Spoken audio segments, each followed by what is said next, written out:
The intro song or something to keep up these moments that I do stuff like this. I need an intro song or something. An intro song or something. But I have nothing. So I seem to chat very badly and pretend that I'm not here. Ha ha ha ha. Wah ha ha ha ha. Alright, almost there. I almost have the things thing. You did not beat the bot. Wah ha ha ha ha. I got the bot turned on in time.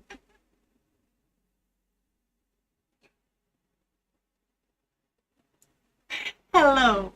Welcome to the Ghost Pepper Lollipop, where the takes are spicy, the host is sweet, and we engage multiple things can be true at the same time and often are. And Maddie's over here trying to beat the bot. No, you cannot beat the bot. Wah ha ha. Actually, you can sometimes.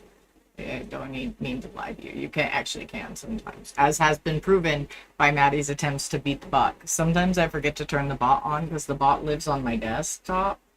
The bot lives here on the computer, and so occasionally I will totally space turning the damn bot on. So that's a whole thing. It's a whole entire thing. How you doing, chat? How's everybody doing? How are you doing? How's everybody today? What's you up to? How's your day been? Yeah, you do. Yeah, you do, Maddie. Maddie, you look good.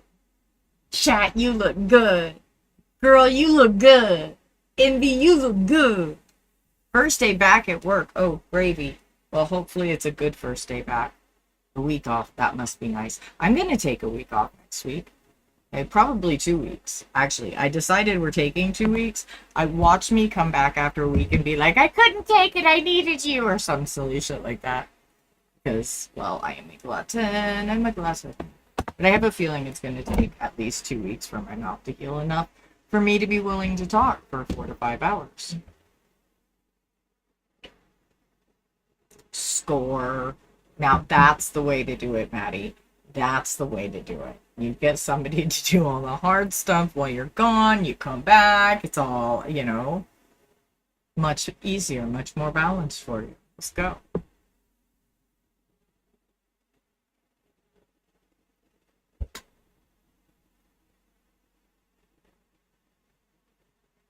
Well, good morning.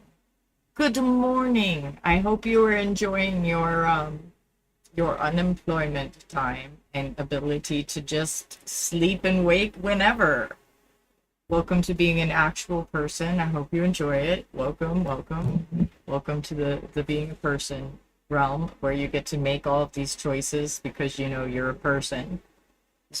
Feels pretty nice, huh? Pretty good, pretty good. We're liking it. Yeah. We should get more people to experience that. Only they have to be able to survive it. That's the key. Like the really hard part of like having that situation is the being able to survive it part. Not everyone can. When we can make it so that everybody can survive that, we win. We win. That's the goals, yo. Goals.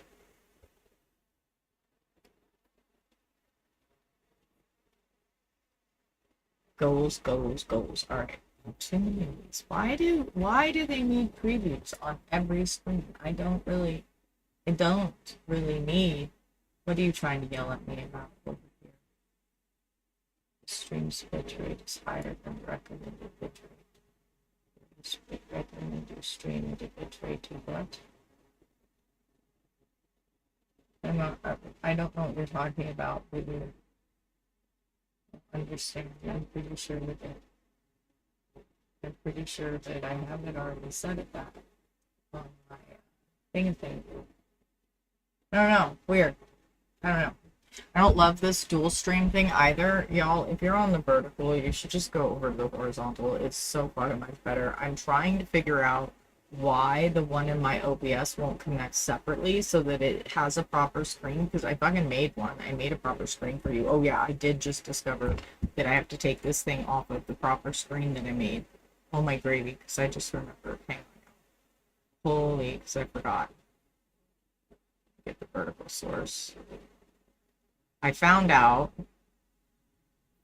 the other day when I was like looking at the clips and things for streaming, I found out that on the Twitch vertical, the vertical is going to the Twitch vertical, which I don't know why, but it's not going to the OBS vertical. So, and I didn't even know that Twitch had a vertical until the other day when I was fucking doing OBS stuff. So I'm going to try to make sure that for YouTube that I stay in this area. And I don't know, y'all, the screen sucks for y'all. Go over to the horizontal. I don't love it. I don't love that I can't make the proper one show up. I have a whole setup. Um, if you go to mobile vertical, you'll see what I mean, Maddie. Um, I have a whole like vertical setup, but for the YouTube, I cannot get it to go over there regularly and stay there. It just will not, for love nor money. Here, let me. I'm gonna turn it on, and we're gonna see it like make everything fail. It's gonna cause the whole system to be like, no, abort, abort, I need an abortion. Watch this. Oh, is that doing it? It didn't even switch it over. How wild is that? You don't. Oh, oh, yep, there it goes. And then it switches both. And then it switches both. That doesn't even that's not even making sense. That should not even be a fucking thing. This is wild. I hate this so much. How much do I hate this? So much. That's how much. So fucking much. But look, now the vertical is the proper way for the YouTube. Eh. Okay, well, there we go. There's a fair delay for the YouTube as well, I guess. That's a good delay. That's a pretty good delay. I wonder how come. Yes, I see this. I do see. That's what it is. I do see. See now it's telling me that I have errors and that it does not like the configuration. And so yeah, it's a whole freaking thing. I don't love it. I don't love it. Yeah, I know. An unexpected error just occurred because you're mad at me because I tried to make this thing work. I don't know why it doesn't work. But anyway, hopefully that will correct it back to the regular. And we will just live with it as it is, and then at some point I will figure out how to use it. Ugh. I hate it, Trashy. I hate it so much, and I need help. I need help with the vertical over on the YouTube. Because I have a whole vertical scene for it. Oh, see, I don't mind when it does this vertical scene. Nope, hate it. Hate it first. First. It went back to the first way. No, fucking adjust to the proper screen. No, I refuse to have both of my scenes on this over here. No. YouTube. YouTube. No. Okay. Oh my god. Yeah, anyway. Multi-stream is a pain in my ass. Yeah, but you end up it well, it is actually for what I'm doing though, for getting calls because the people that scroll through shorts. So actually for what I'm doing to get calls, it actually is good. I don't know why Twitch has it. Like that seems useless to me. 'Cause- but also like I try to protect the Twitch space, so I don't know. It's like it feels so weird. Like why are you advertising my Twitch space? I didn't tell you to do that. I know I'm not gonna be able to hide Twitch for I'm not. I know that. Like I know that, but I and I know that that's like counterintuitive to the whole process, and that is my safe space. Those are my people, and that is my safe space, and I rather enjoy having it be so.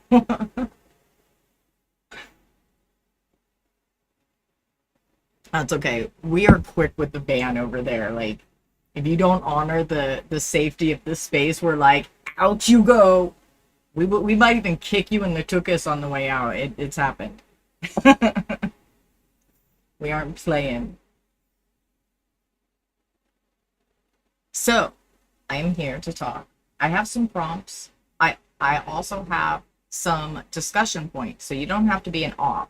You can also just be a person that wants to discuss some of the discussion points. My current discussion points up here for the generally non-op type of people are to do with trauma aspects, aspects of trauma or factors of trauma. What? Let me see. How do I have them worded? Let me get my thing back out. Impacts of trauma. Haha.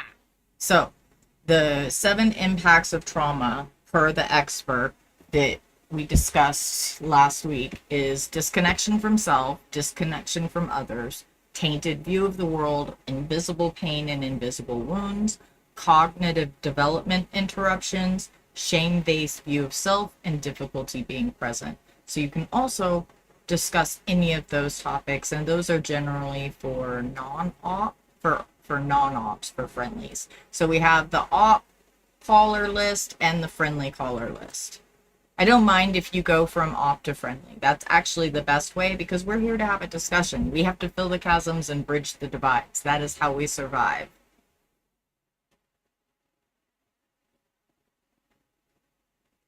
I am so glad that you were able to do that for you and see the benefit of it, Maddie. Yes, W's, let's go. Hell yeah. Hell yeah. Win, win, win.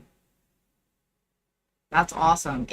It's hard to get in the habit because we're actually trained to be somewhat people pleasery. And those people pleaser habits are really hard to break because you're trained to keep the peace. You're trained to be obedient and go for the easiest route through, right? And the easiest route isn't always actually the easiest route. It's just the one that you think of first, is the one you go to when you should be like thinking through it. But we're so trained and coded to just through on autopilot that we don't always think through, which is what we're going to be discussing tomorrow. Actually, we're going to be discussing the obedience coding of humans.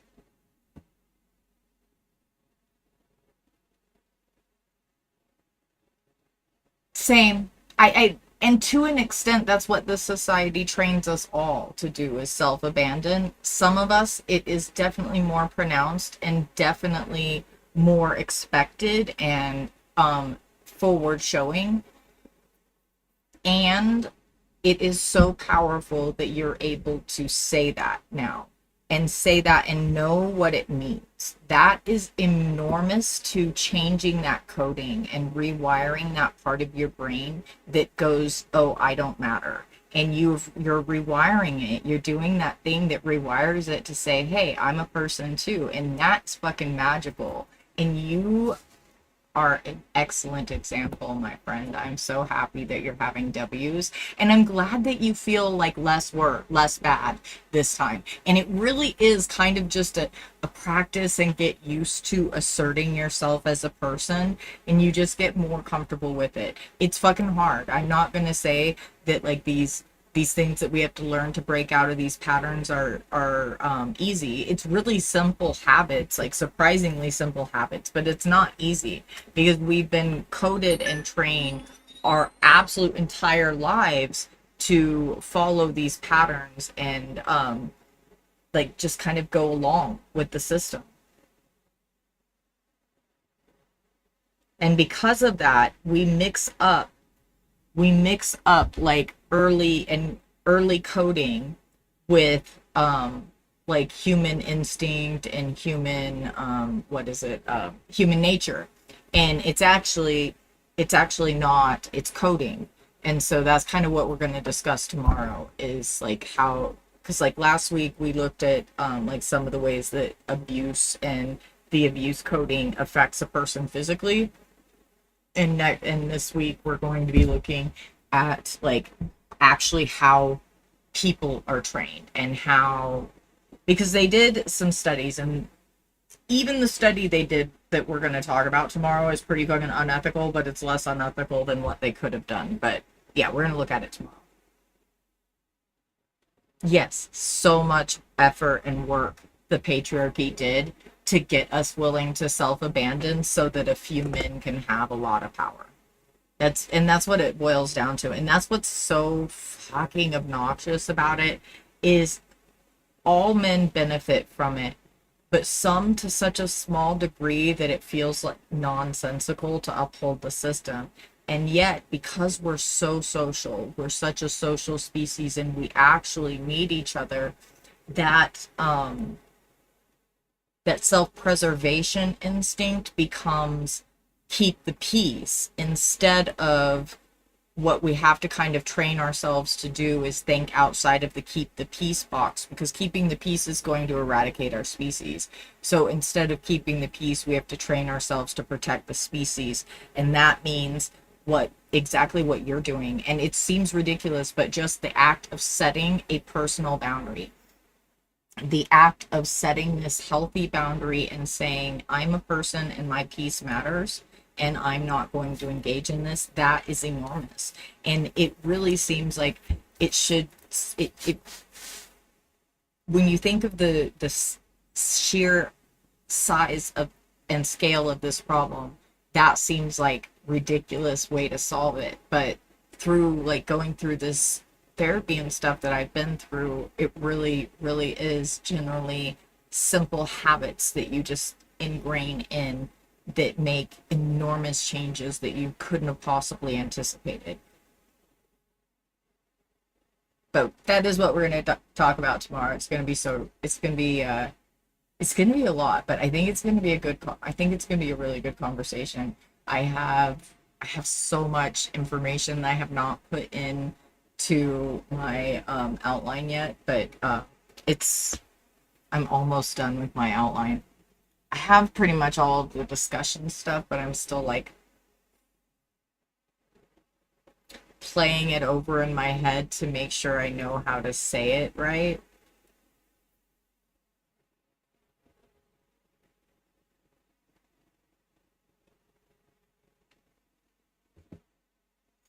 But yeah, some of the studies that I went through this week were interesting. And one of them I totally had misunderstood at first, but that'll happen. We haven't like fully read the study yet.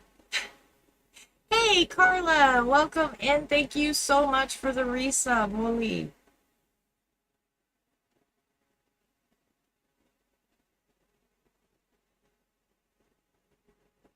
Well, it depends. I mean, it depends on what I mean. Okay, Maddie, it depends on what the leveraging is. It can be. I mean, it definitely can be abusive and manipulative to do so. It can also just be like self-care. It just depends on how you're using it. There's also like ethical manipulation. We use ethical manipulation on children to teach them. Like when you really need a child to go out the door, like we have to go or we're going to be late, and you say, okay, I understand that you don't want to go, but we have to go and do this thing and we're going to be late if we don't go. So here's your choices. You can go and we can make the best of it, and we can sing songs in the car, and we can try to have as much fun on the way there as possible, or you can go and you can be really upset and very, very mad the whole time. And you're still manipulating them to go. You're not changing the fact that you're taking them without them wanting to go. You're just changing how you get them to look at the situation of going, I guess. Which also is the better way to work with children. When you give them choices, even if the choice is essentially the same thing, it's just better for them. They feel like they have some agency in the situation, and you're giving them the power to learn to trust themselves, so they can learn to trust the choices that they make and learn to build the ability to make choices and stand in the choice. Ah, no, that's fair. That's fair. And I think that's partly coding too. We're coded to hear certain words and go, ew, bad. And we don't always engage the fact that multiple things can be true at the same time, and you have to take everything through your ethics, morals, and principle lenses, you know? You've got your ethics lens, you've got your moral lens, and you've got your principle lens. And when they line up, that's your principles, you know? When all three are lined up, there's your principles. Those are the things you should not budge on. But if you can just pass things through those different aspects of what you believe and just check them against that thing, do a little bit of more thinking, you'll usually come to a decision you're more happy with. Or not a decision you're more happy with. An understanding of the word that's more honest and accurate. Goodness gravy, babies of mercy. Let me mix up two ideas in my own head while I'm talking words. That's going to be effective, Pepper. That's going to be real effective. Not. However, I am taking calls. You can call if you are an op and you want to fuss about one of the prompts in the rainbow. You are welcome to be mad about one of those things. I will talk to you about it. I mean, if you want to be mad. You don't have to be mad. We can talk and you can just disagree with me too. I mean, the goal is to be people to each other the whole time and to go for the behaviors and the issues and kind of not be mean to the people. That's the goal. If we can reach that goal, we fucking all win. Aw, thank you. I'm working on it. I'm working on saying things in the right way. I am always learning. And y'all are always teaching me, too. Not gonna lie. I think about what y'all say in chat a lot, and, like, sometimes that'll come back when I'm thinking about things.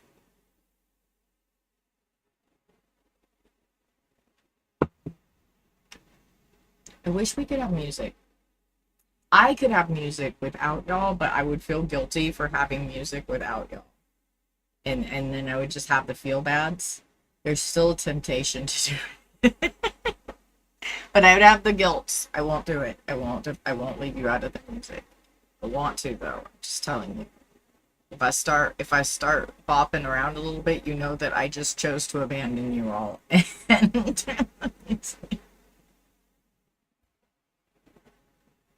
I'm just saying, it's a thing that could happen.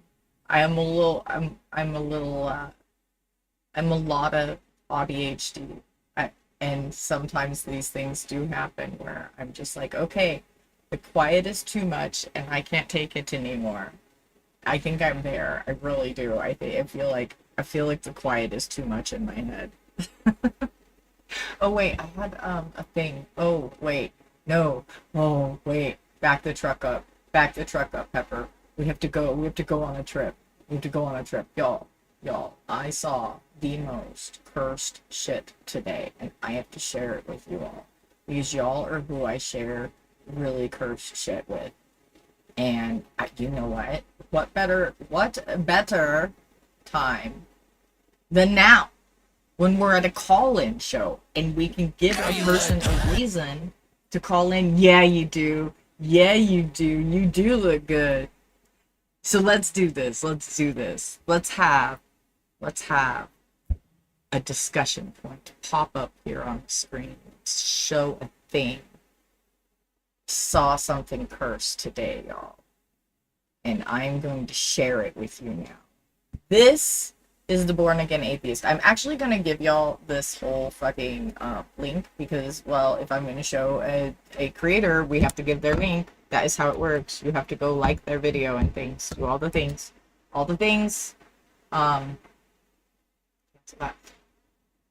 This creator I have found, I'm really enjoying her a lot. Her name is Born Again Atheist, and this caller is truly unhinged.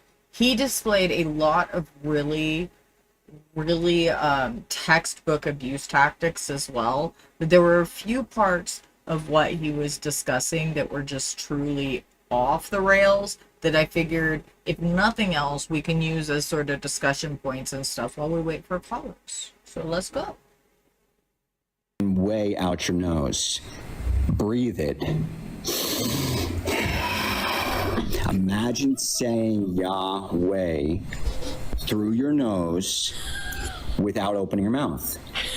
And when you learn to speak that way, you will then use the nerves in your face so they're not paralyzed anymore.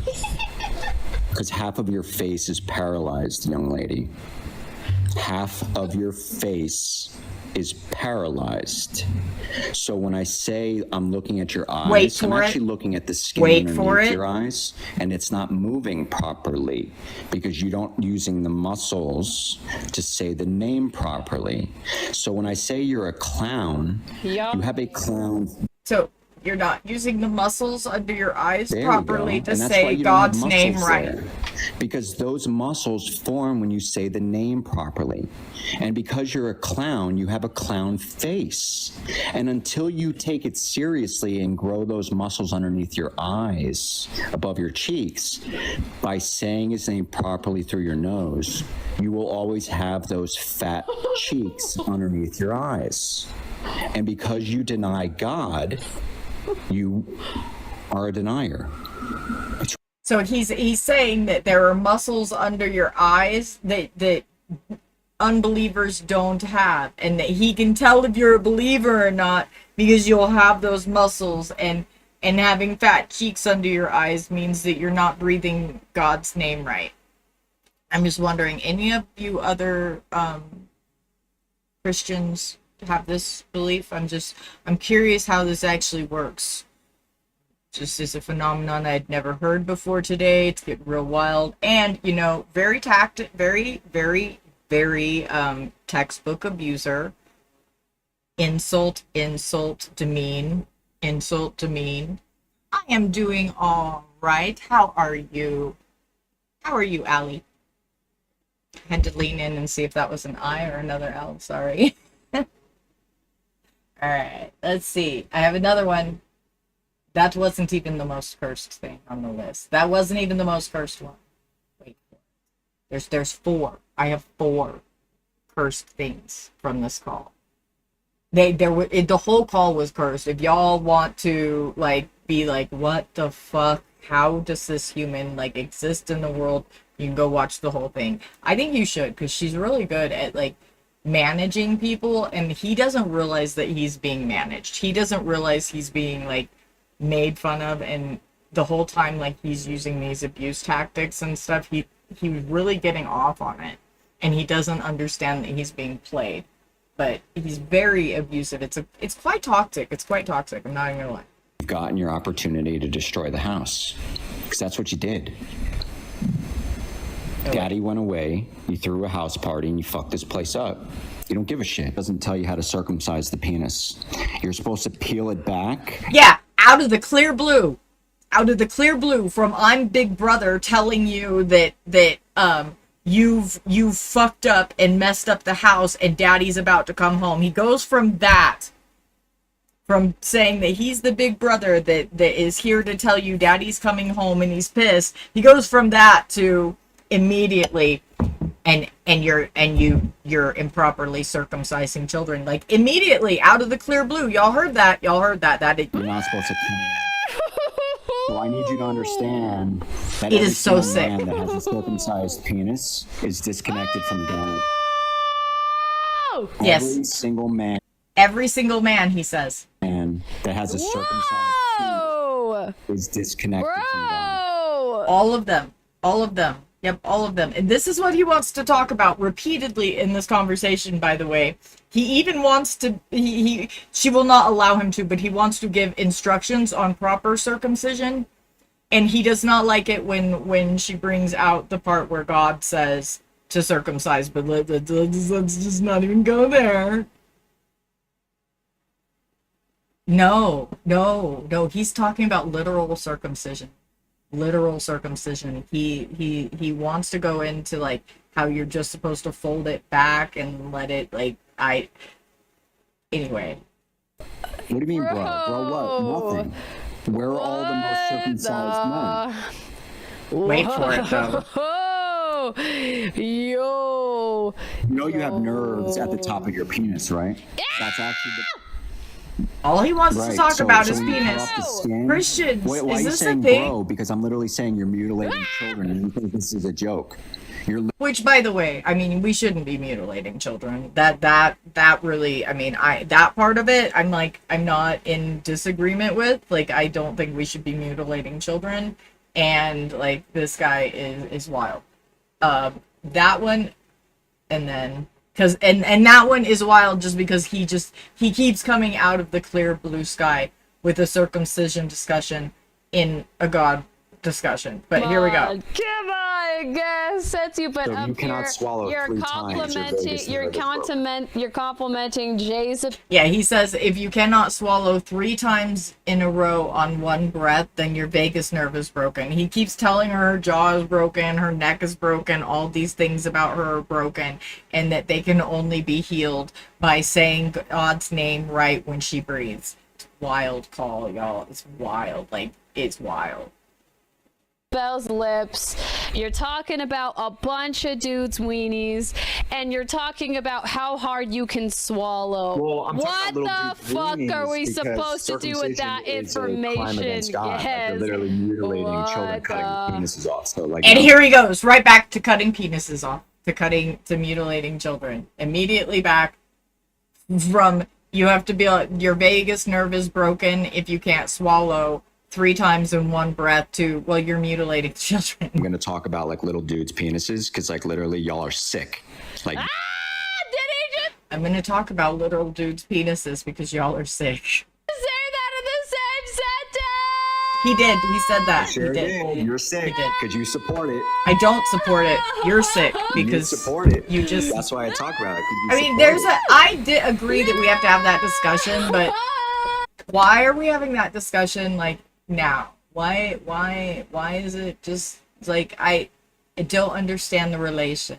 But okay, we do have to have the discussion, and we shouldn't be mutilating children. We can admit that, but how is that anyway? Of Very a much, Big literary Buddha, very phrase much. in terms of that. Here's the last one. From the broader scheme of things, we all live under one umbrella. So whether it be, I say brothers and sisters, neighbors, I just happen to say brothers and sisters because I think of us coming under one God, that simply should. He keeps saying like brothers and sisters, and she asked him if he's like ever even had sex because he's not married, and he's like, yeah, multiple times, and she's like, whoa, you fucked your sister, boo? And like, so that's why he's explaining the whole family thing, because under his belief system, it's okay to fuck your sibling because, you know, Jesus is your husband and God is your sky daddy. Connect us in that way. But if brothers and sisters is not the correct term, okay, male and female, like 2 genders, meaning I don't care what term you use. You're just another person here in this place. Don't you love how he had to throw the bigotry in there? Just make sure to throw that little bigot remark, or the 2 genders thing. Yeah, the bigot's got to throw the bigot mark in every time. And I know that me being in this place, I believe in eternity. So I have to say to myself, okay, I joined the military when I was a kid. You know, I was 18. I believe in law and order, and I just don't like the way that the state of the world is right now. I don't say I agree with everything in the Bible, but unfortunately, I believe that everything is true. You know, I think that the people themselves are the ones that fucked up, and I think that people themselves don't speak God's name properly, and I think that the whole planet needs to have a complete realignment. And when that happens, unfortunately, there's going to be, you know, like a third of the people that are just going to say, fuck this, I don't believe. Well, guess what? If getting rid of 1/3, so 2/3 have a better life, then I'm sorry, you're going to be outnumbered. Because according to the texts, 1/3 fall out of heaven, 1/3 of all men on this planet are circumcised. I don't know, kind of rings a bell. You know, it just kind of falls into place. Being disconnected from God. And I'm going to tell you something right now. If other men find out that that's what the problem is, that's who the men with the circumcised penises are going to have to worry about. Is that it's literally going to come down to 2/3 versus 1/3. And when I show, and it is shown that that's the problem, trust me, you're going to have a hard problem fighting a fight when you're only 1/3 out of 2/3. So, you know, I'd probably go and have like a nice. So he wants to genocide all of the circumcised men because that little piece of skin was the only tether they had to Sky Daddy. And once that that little piece of skin was cut off of their little peepees before they even had a choice of anything. Now that disconnected them, and now they've got to be unalived and sent to the Bernie place. Y'all, Christians are wild. This shit is wild. This belief structure is wild. But hey, you want to call and defend it, you can tell me why he's wrong. I would really love it if somebody would tell me why he's wrong, because that shit is wild. And that's the only Christian I have to go off of today, because none of you are calling. 720-927-6768, extension 800. Do y'all want that to be the example of Christianity for the day? Is that who y'all want to be representing the big JC?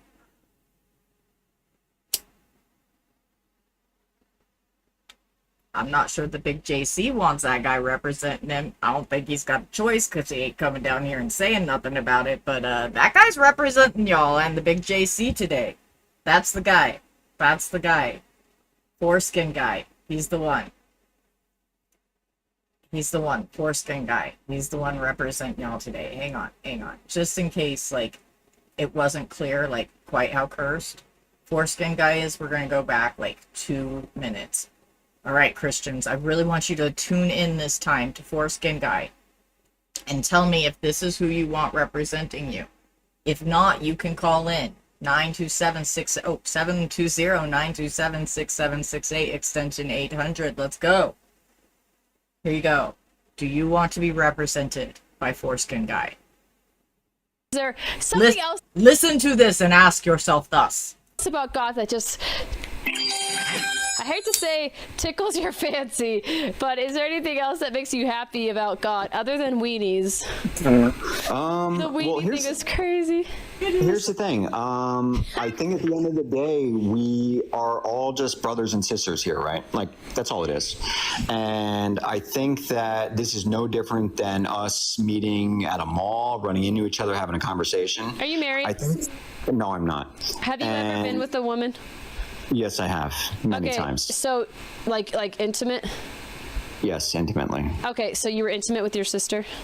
No, I was not intimate with my sister. Because you said we're all brothers and sisters. So I mean that more of a literary phrase in terms of that from the broader scheme of things, we all live under one umbrella. So whether it be, I say brothers and sisters, neighbors. Note that umbrella. See, they know what I mean when I say the umbrella of hierarchy.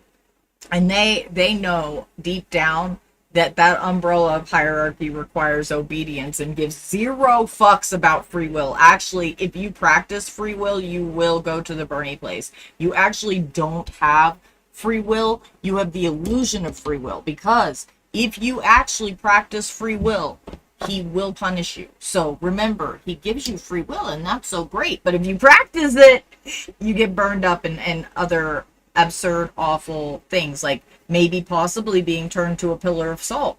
That could be a punishment too. That is a punishment in the book, actually, for disobedience. But hey, let's look at the current example, the example of the day of Christianity.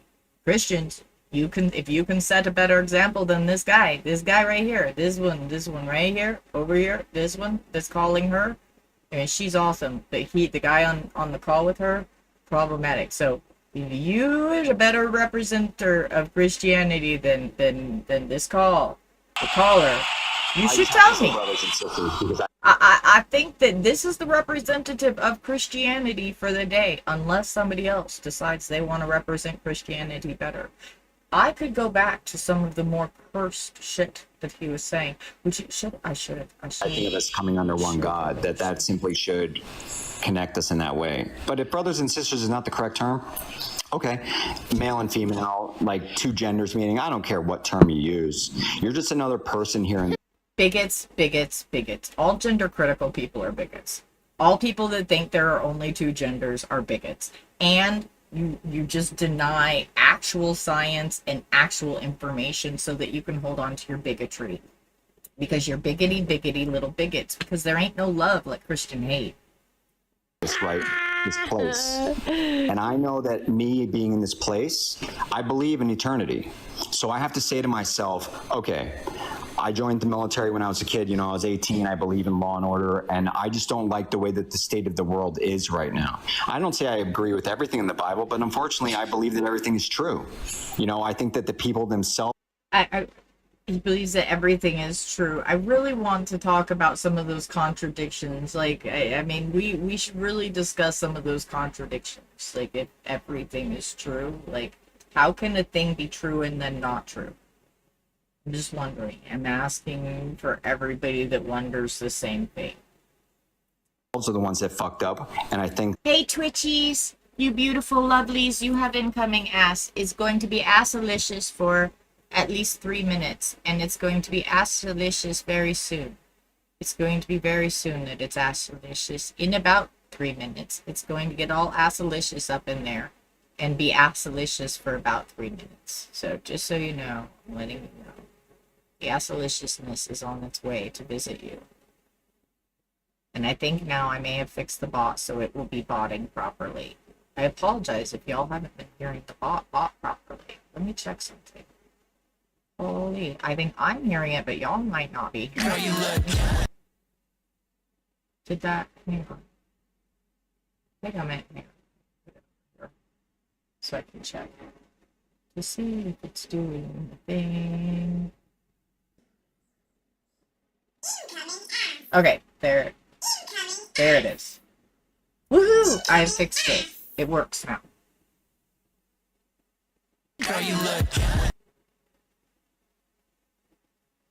Did it do it? I didn't hear the girl you heard that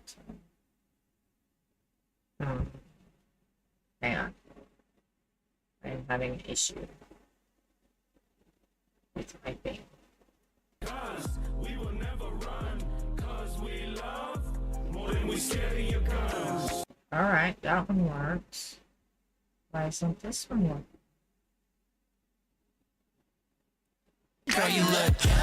Okay.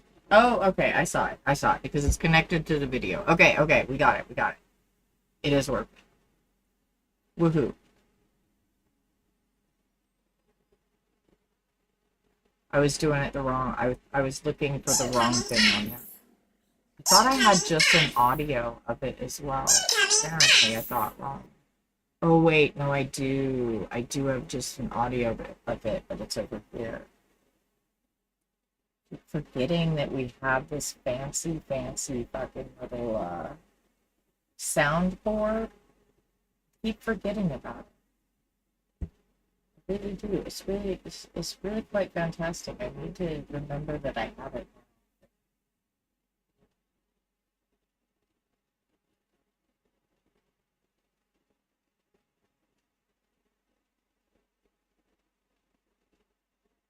Give me the fucking chicken. All right. I don't even remember what I was saying before I squirreled. I did squirrel. My squirrels went squirrel. I would apologize. I don't know if I'm very sorry though. So I am not going to apologize until I know for sure if I'm actually sorry for the squirrel. So, yeah, that's where we're at. Alright. Must... No, why don't you go away? Cursed. No, you're wrong. Where is it? Get the flock off a mountain. You get the flock off our mountain. Alright. I'm trying to mind. Why is that showing? Ugh, cursed. You. Thank you. Fuck my life. Go away. Okay. I have gotten rid of the cursed thing that I wanted gone. Oh my gravy. Sometimes it just takes a minute for things. I really don't have. That is what I have. Well, no, I do. I could. Should. Alright, I have another thing we can go through. I don't know if y'all remember, sometimes I show this creator called Like with Melanie. and not go to Oops, hell. hang on. Biscuits, stay. My grandmother. No, settle down. Hold your peace. Hang on. I had to hold the peace. All right. For this, it's going to get a little content warning. However, I'm going to show you an awesome creator called Life with Melanie, and I know I've shown her to Purple Team occasionally. I really like her, and so when you go over and like write in her chat, say something really good, like all hail Queen Melanie or something. She's fantastic.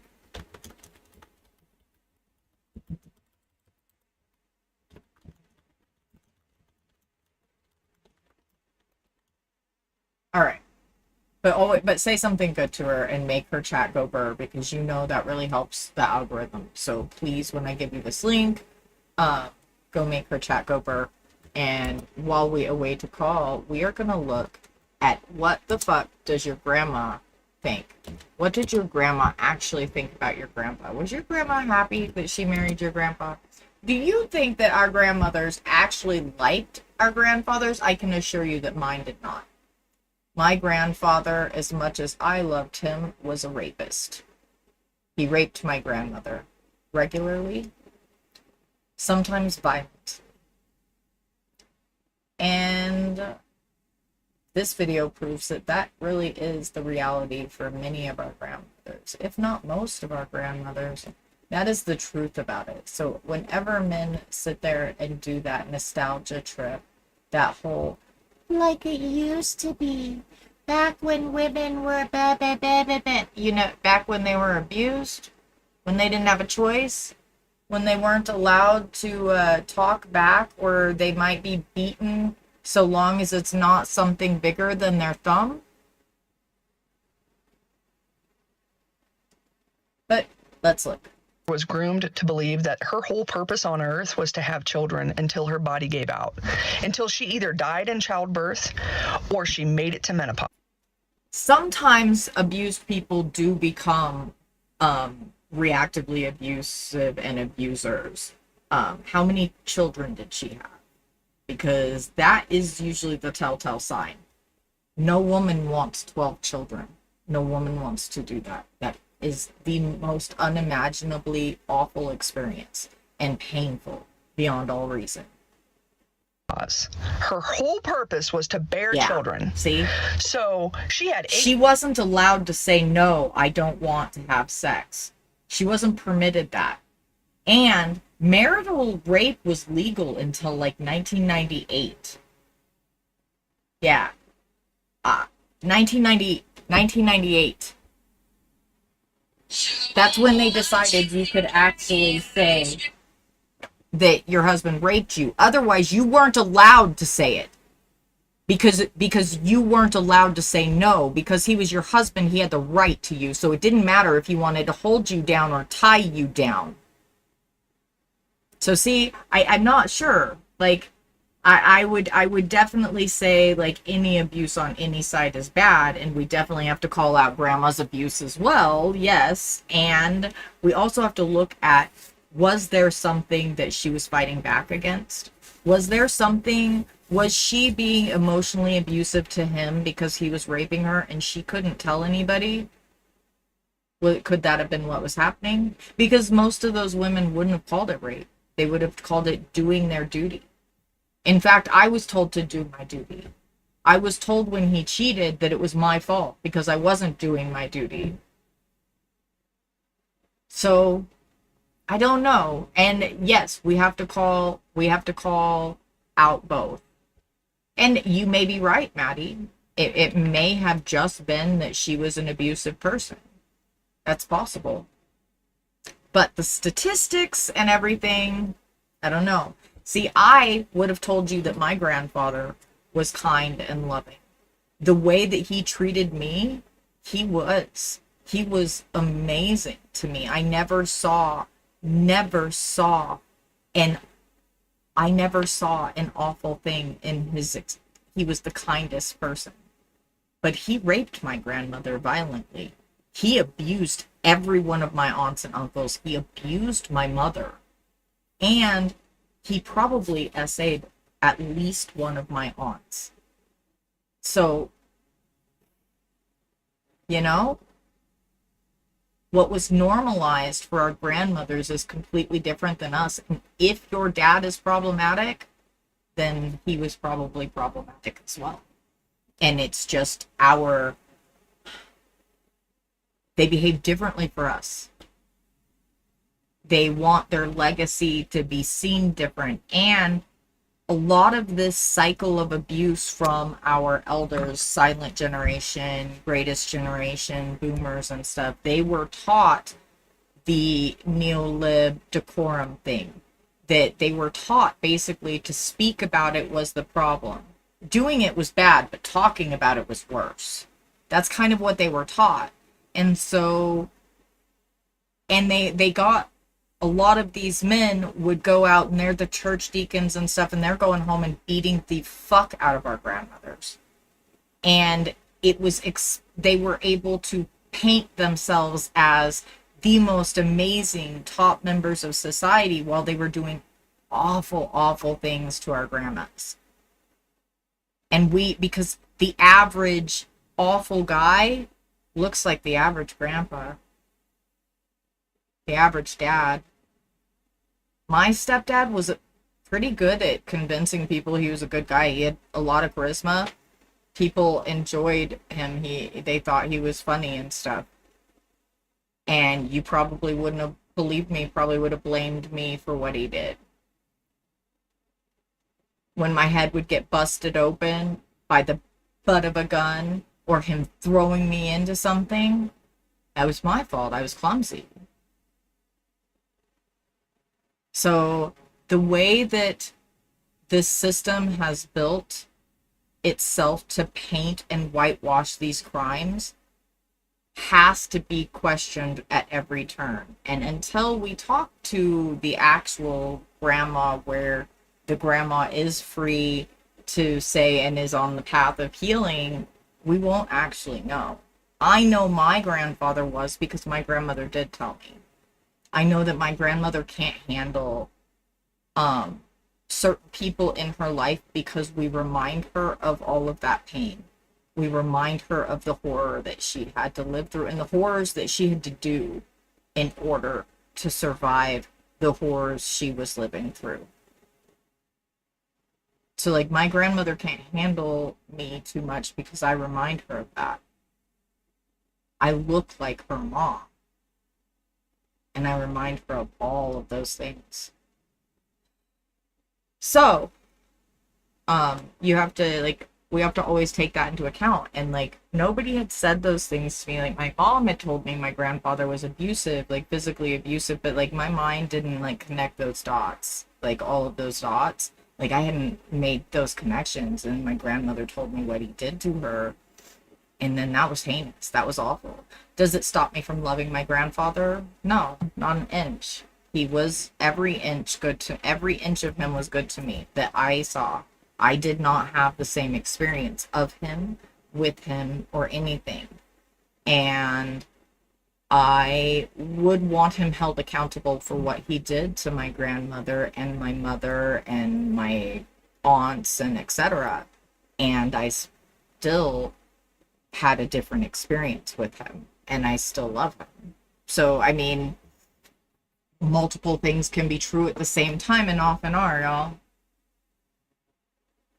All right, let's keep going into this. If you would like to call to have a discussion, 720-927-6768, extension 800. Why extension 800? I have no idea. Ask the Zoom. Ask the Zoom. Children in 10 years. After the 8th child, the story in the family, as was told by her and others, was that she went to the priest crying and begged for permission to use birth control and not go to hell. So in my mind, there is no way that my grandfather is not a rapist. That man is a rapist. He coerced his wife, at a minimum, coerced his wife. At a minimum, because she actually wasn't allowed to say no. So if he said, I want, she was supposed to say, okay. And that's that. That's the reality of our grandmother's lives. The thing that we often don't talk about, that we don't often realize the ugly, ugly thing we don't want to see.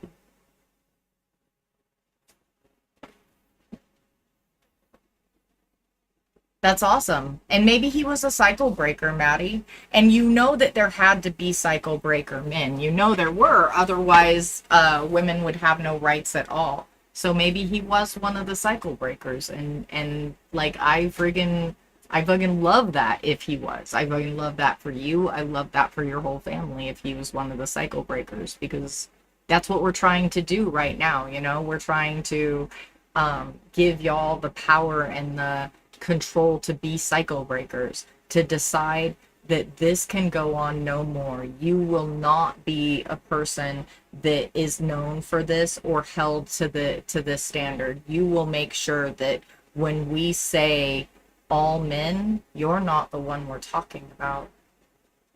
Because right now it's so many that we can't tell who it is, that it's everyone. And so y'all get to change that. Y'all get to take power over this. This is why we do this. Y'all get to learn these things and learn these cycles and learn to address them, to be honest with them, and to call the thing. That way you can say, fuck this cycle.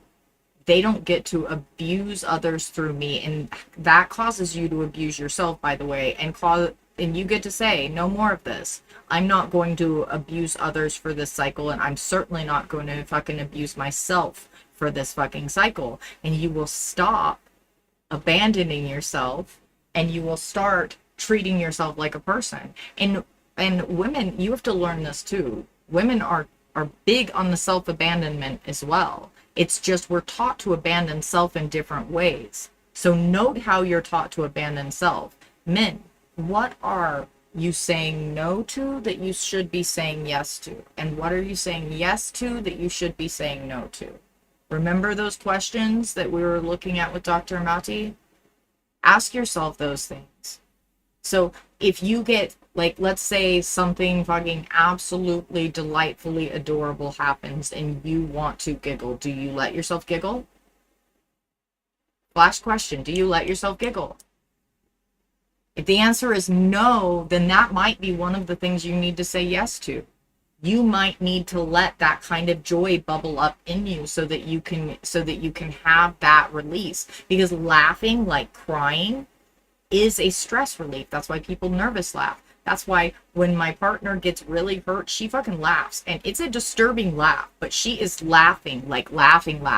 And it's really freaking hard because laughing is a little bit contagious. And so like you're wanting to laugh with her. And at the same time, you're going, are you okay though? And it's really, it's love you, baby, but it's a tough dynamic. But that laughing is a natural stress reliever. It pops the top off of that stress bottle and lets it like evaporate out some of the stuff. And so is giggling. So are a lot of different things. So what are the things you're shutting off for yourself? What are the things that you are saying, no, I am too old for, I'm too this for, I'm too that for? What are those things that you don't allow you anymore? That you really kind of want to wish you could, you know? And if you're having those, I kind of wish I could try this thing, maybe you should explore that a little bit instead of shutting yourself down and telling yourself for this, that, or the third reason in your coding that you can't do it. Maybe you should instead go, why do I think this is a thing I shouldn't do anymore or at all? You know, and there are plenty of things you're going to come up against that are like, yeah, no, I really just shouldn't do this. It's just not helpful at all. And there are other things you're going to come up with as, oh, this would actually be a good stress reliever for me to add to my life. Like video games for me. Here's an example. When I got my balance disorder, when it got really, really bad, I actually couldn't even sit up by myself. And sometimes I still can't. And that was very fucking hard.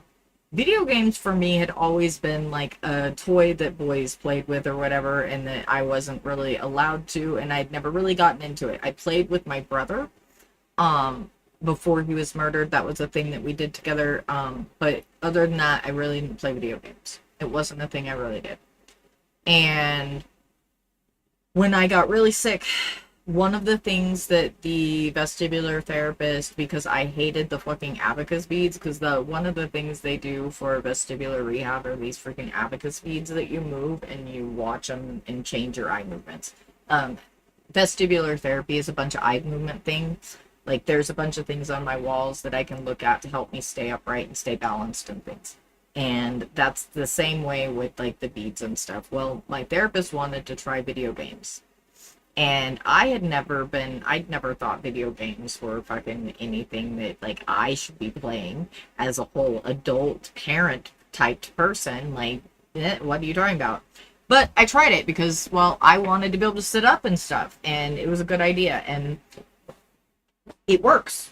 It actually works for vestibular therapy quite well, especially first-person games work really, really well for vestibular therapy, and now I game all the fucking time. I have all kinds of games, and I'm a regular gamer, and I game all the fucking time. For the last, like, 16 years. All the time. Well, no, wait. I started gaming, I guess, in 20... No, I guess it was 2017. Is that 16? No, wait. Hang on. Fuck. I'm trying to remember when I last saw... No, I guess it was 2014. So, 12 years. 12 years. Dino Blade out today, huh? Nice. I can't play anything substantial until I get a new Xbox, which I miss my Xbox. Hey, if y'all want to help me get a new Xbox, you can donate to the Ko-fi. To the Ko-fi. Well, yeah, to the Ko-fi. Because I can. Hello, fellow shit. I would just get it useful. Not even gonna lie. Anyway. Otherwise, you can just be here, chilling with us, hanging out. But if you're a Christian and you would like to discuss one of my points, you can totally call in. Or a guy, if you're just a guy and you're like, hey, why are you being a misandrous man-hater? You could call in about that too. I would have that talk with you. I'll have that talk with you. I will tell you why that's an imaginary thing. But I will have that talk with you. If you really wanna. I would. You're just a baby? You're just a baby? Just a little baby? Sometimes I'm just a baby. We all should reserve the right to be just a bit of a baby sometimes. Alright, I'm gonna grab some coffee really quick, and I'm gonna put this back on for a second while I do that. I want you to hear the story, this story. I think that this one is one of probably the more extreme ends, but it's still one of the average experiences of one of the big familied people. And I don't know how to say that right. Anyway, listen to the story and I'll be right back and we'll talk about it on the other side. Into having sex with him when she was just out of childbirth. 8 kids in 10 years? She was not given enough time to heal. Not even just that, but I know that she knew when she was ovulating. And she obviously was not able to say no, even though it was weighing on her so heavily she went to a priest and cried about it. But her own husband kept crawling on top of her. And the amount of trauma that having 8 kids in 10 years does to a single person is bad enough. But what it did to that family, the 8 children and 2 adults, it created so much trauma. Those children did awful things to each other, and the adults never handled it appropriately. And guess what happened? Those children had children. That's me. And now my generation has had children, and those children have had children, and all of this trauma has been passed down to these little babies because it's never been resolved. It's never even been properly talked about. And this is the same issue with patriarchy and rape culture and misogyny culture. We've never unpacked it. We've never had honest conversations about it. So we haven't solved it. We haven't broken the trauma chain. And believe me, it's generational trauma for y'all as well. It's generational trauma for men. It's generational trauma for women. It's generational trauma for everyone. And until we start deciding that we are going to break those cycles, We don't get to heal those traumas fully. We have to decide no more of this. And you can tell because we're having these conversations that there are people that have. There are people like who we're going to assume Maddie's grandfather is one of, that was a cycle breaker that said, no, no, no, we're not doing this. My descendants will know what real love and what self-care looks like, and I'm going to model that. And that is enormous. And now Maddie's going to go, and Maddie's decided I'm no longer abandoning myself and setting boundaries, and Maddie's nibblings or the whoever is going to see that and be like, shit, Maddie's looking really healthy. Damn, I want to look that healthy. And maybe start following that example. And that is how we break these cycles. That is how we break those chains of trauma. I mean, that's another way to end the cycle. But breaking the cycle intellectually and psychologically and in your emotionally, breaking the cycle in that way gives you this power to set this example that others will see and want, you know, because when they see how good that you just treat people just because you treat yourself well, and when they see you be happy, when they see like the happiness just be in you, they're gonna be like, damn, that's kind of cool. How do I do that? And then they'll watch and they'll model your example. People, we love to please each other, and we love to be inspired by each other because we're a social species. We love each other. We need each other. It's how we've progressed so far to this point. And all of these chasms and divides and things that this patriarchy and this awful individualization has done to us, all that has done is put roadblocks that makes it harder for us to get to each other. When each other is what we need, each other is what we had that got us to be able to progress to this point. We, together as a social species, can create amazing things, but we require cooperation. And we naturally seek that out, which is why we listen to each other, which is why we want to model an example that we see, which is why we want to try things that look cool. Like, we're trying to model that because we're a social species. It's why you want the friends, the people around you to like you, excuse me, give me a second.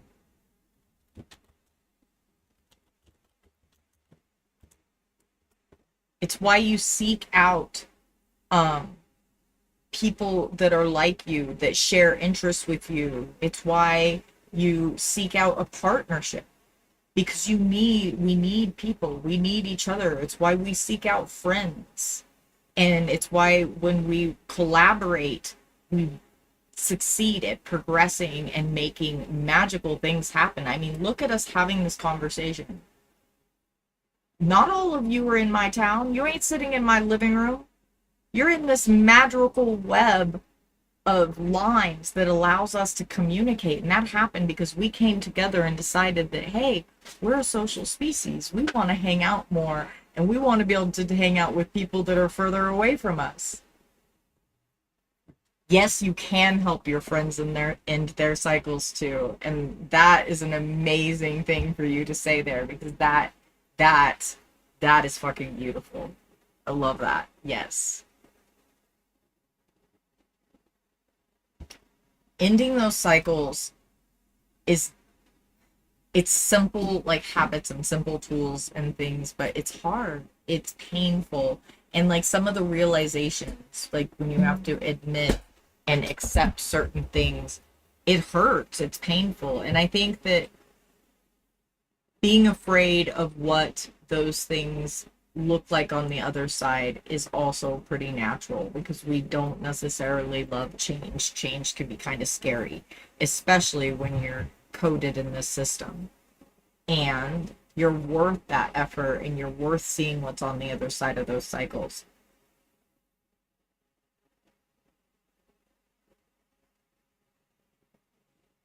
That was so real, Maddie. So fucking real. If somebody explained to me what a healthy relationship looked like, I wouldn't have had to spend years to figure it out myself. God's yes.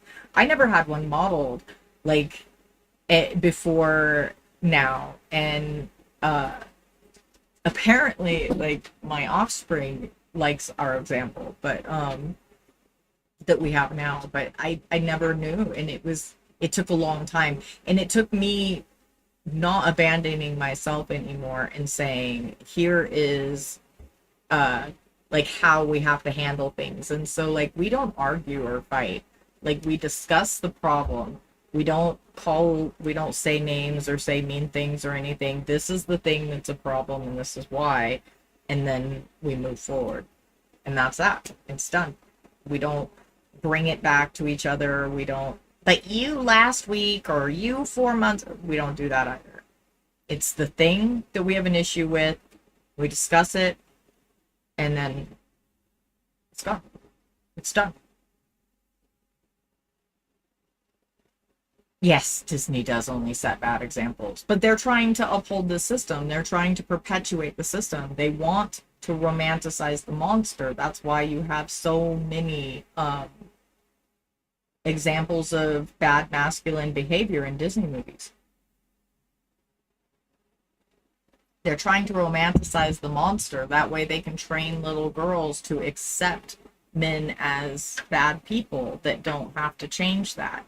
And what's really sad is they want you to tell yourself that you're a good person while you do bad shit. So it's a wild tangle of cognitive dissonance we get wound up in together. No, I did not. I did not see that. Oh God, that's cursed, Maddie. That's fucking cursed. Holy. Yes, exactly. That is why there are monsters. Yep. No, that's cursed, Maddie. Lisa Simpson would never like the elongated muskrat. He's disgusting. He's like a heinous. He's even gross to look at. Like, I know I'm really queer and, like, I probably don't get to judge what attractive men are, but even for like an average, I'm just saying, I can't, just the thought of, like, him even looking in my direction gives me the heaves. I can't imagine, like, ooh, okay, I'm done thinking of that one. Ew, I just eked myself out desperately. That was bad. I just totally got icked out. Ew. Poor Lisa. Now you got me over here feeling bad about a cartoon character. Oh God, Smatty, did you see, like, that particular ick, like, pointed attention my way last week, and I had a whole panic attack about it. I was like, no, it noticed me. Abort.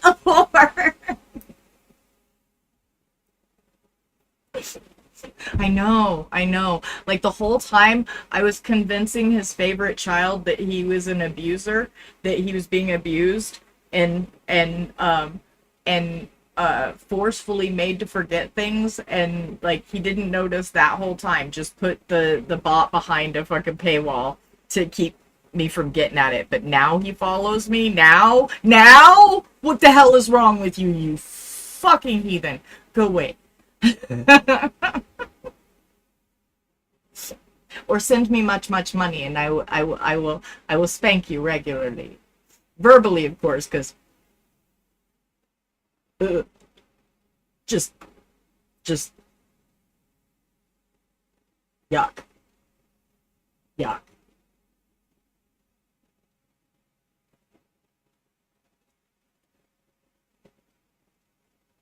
I gotta figure out what all my things are.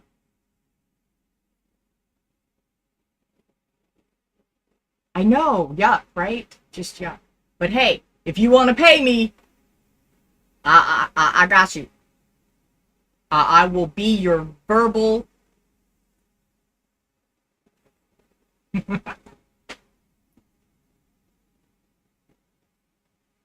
Just saying. Got you.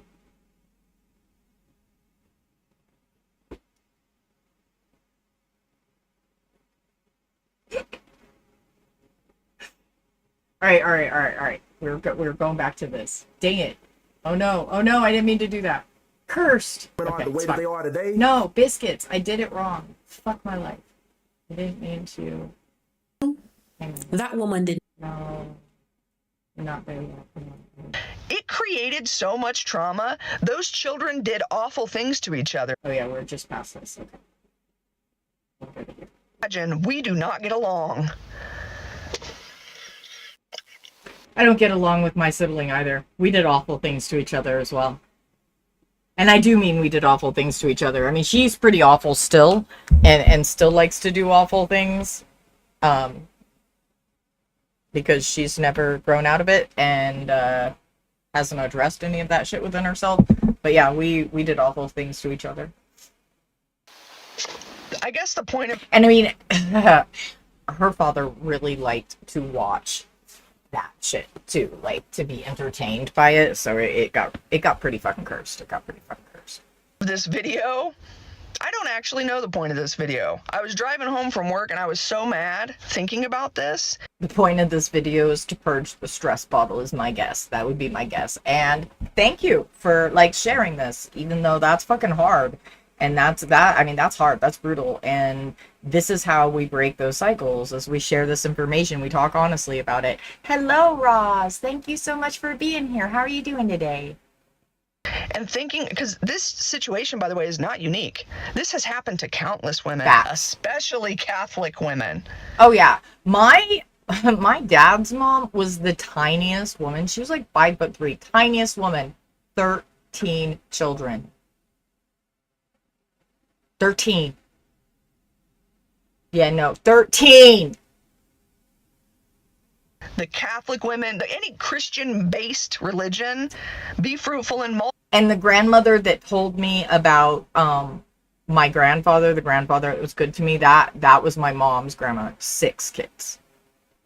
multiply. Yeah, that's all on the backs of women. Yep. I was thinking about that. And they whitewash pregnancy, and they make it sound like this magical, awesome thing, and none of it is. Like, there's like 3 or 4 magical moments that are pretty awesome and pretty great, and the rest of it fucking sucks. It is painful. It is exhausting. And people treat you like you're supposed to just do it without complaint. Like you're supposed to just accept that every aspect of your body and your life is changing. And people are treating this very painful, very tiring, very hard experience as if you are just being a big baby. I guarantee you, gentlemen, you would not be able to handle it. In fact, I know you wouldn't even be able to survive the level of pain that it causes, because you can only survive to a 47 on the pain scale. And to push a child out of your body, you have to hit 57 or higher. I was thinking about how my godmother is dead because a man murdered her. And let me correct myself, you cannot survive a 47 on the pain scale. You will die at 45. That is when a man's body just says, nope. 45 on the pain scale. They figured out how to measure it. The average woman hits 57 when she pushes the baby out, and keeps fucking going, baby. Keeps going to push out an afterbirth, to take care of that baby if needed, like nursing and things. Let's go. Yet no, it is casual. Like, they should get a vasectomy, but men don't think they should have to have any responsibility, and that has to change. And people like you saying, hey, bro, get a vasectomy, is the way that we get there. And so, yay, thank you. Tell more of them. I am a baby. I literally cannot stand pain. That is fair. I mean, pain sucks, Maddie. Pain sucks. Big hugs. I have to live with pain because I have fibro and arthritis and shit, and it just sucks. It just sucks. And, you know, abuse codes you to chronic pain. So, yay, me! But I am glad that you don't have to, and I hope that you don't have to deal with pain, because that is suckerful. That is suckerful. I will pat you. Aww. Hugs. I hope your tummy ache is better. Will the trauma ever end? Oh, I try to talk to the chat and greet the chat as much as I can, Roz, and I do appreciate y'all being here. It is y'all's time is valuable and you being here matters. So thank you very much. And I hope that your day does get better and whatever is going on gets better. This breaks my heart so much because as someone who has been pregnant once before, I could not imagine getting pregnant weeks or months after just having a baby and having to care for multiple children. I only had two, and one was a toddler when I had the other. It was hard. It was hard. It was so hard. And it was hard.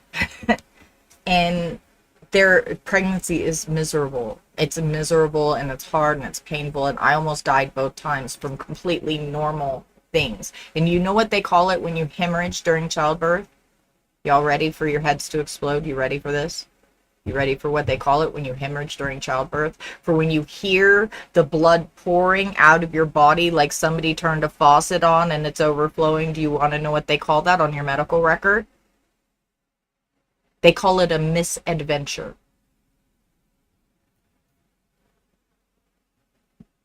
Yeah, let that sink in. Let that misadventure. You didn't hear me wrong. They call it a misadventure.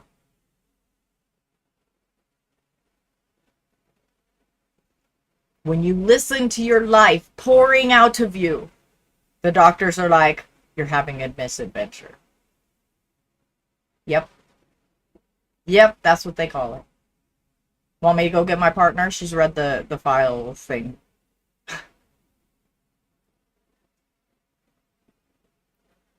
Hey, Big Buddha, write in chat what they call it. Hello, fellow shitesses. Hey, Zetetic, good to see you. Yes, wow. Wow is right. Wow is right. Wow is right. Yeah, misadventure. Yeah, I had a whole reaction when I heard that. I heard that, the misadventure thing, I had an entire reaction.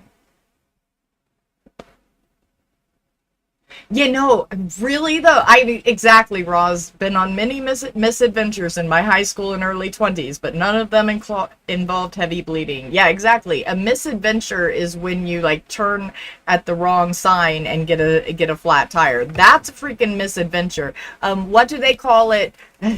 I'm telling them about calling it a misadventure when you hemorrhage during childbirth, and I'm just telling you to confirm this. That is what they put in my damn medical record. I'm like, confirm. Please confirm. Yeah, no, I had an entire reaction. I was so mad. I was so mad. Yes, a misadventure. I got on the wrong bus. Yes.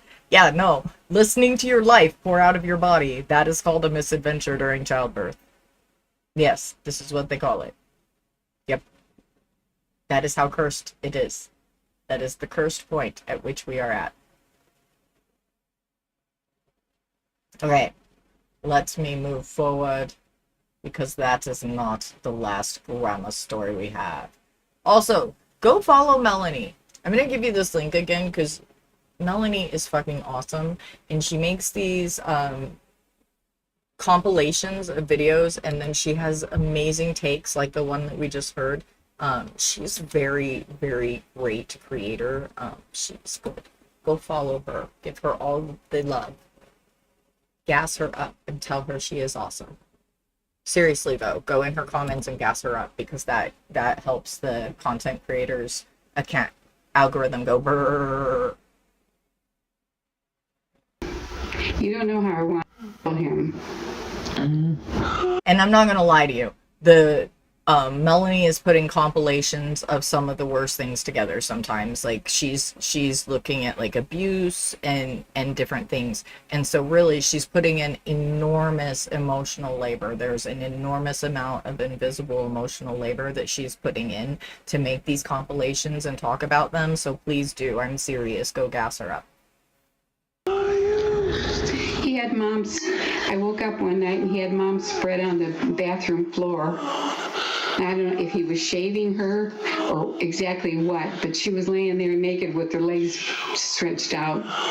And I just turned around, went back and crawled into the couch because that's where I had to sleep. I had no room of my own. Yeah.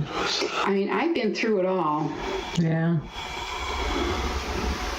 I would babysit, and the guys would bring me back home, but before they brought me home, they would stop at a parking lot and try to do things, and I had to fight them off and Like the get out of the fathers. yeah. And then try to get out of the car. All right, I'll take you home. They'd finally give up and then get me home. I was watching their kids. They're trying. They're seeing if she would fight, because if she fights, then she's gonna tell on them.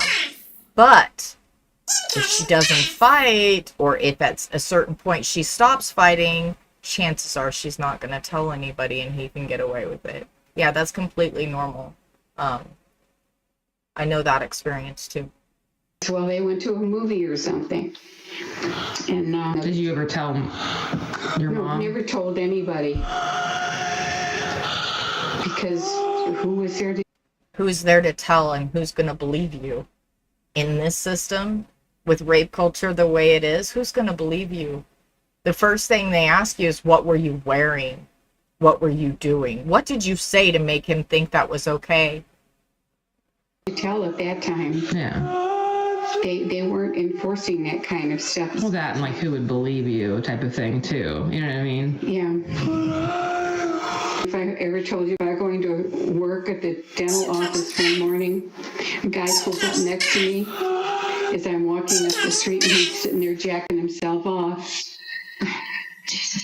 I just turned my head and kept on going, walked a little faster, and then he finally drove off. But what the hell do you want from me? You're already doing it. He wanted to make her uncomfortable, is what he wanted. He wanted to make her uncomfortable because he got off on her discomfort. He got off on the feeling of control. See, that's a form of SA as well. When they do the thing in front of you while looking at you really sadistically and stuff, that's another way that they do it but get away with it, is they give you these weird looks and do this thing, and they use your discomfort to get themselves off, because it's about control. It's about discomfort. Unfortunate shared experience among women is just that type of abuse. You just kind of get used to, you find your own way to navigate it, to avoid it, but it's something. Yes, I know, and you're right, Maddie. It is a rape precursor.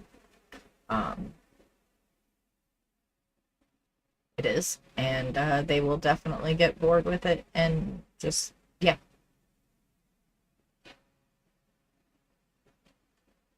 Like, unfortunately, all women can empathize and connect on is how men And then prey on women. yeah, like and they then do. there was a point I couldn't escape it Yeah. because my stepfather started. And if I wouldn't obey he'd go home and beat the shit out of Mom. I don't think she ever knew.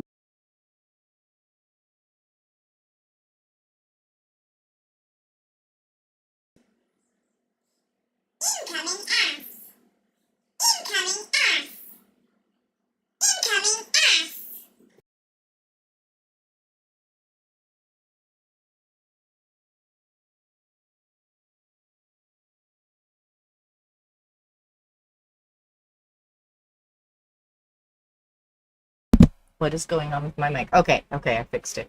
Damn it. And then he would then the stepfather hurt her mom, but he'll also use that as a way of playing on her empathy, as a way of getting her to consent. This is why we say men don't understand consent, because they'll consider that consent, and then if ever caught or anything, it would be put on her that she wanted it, that she was part of it, that she consented to it. About that, because I never said anything to her. I was afraid to.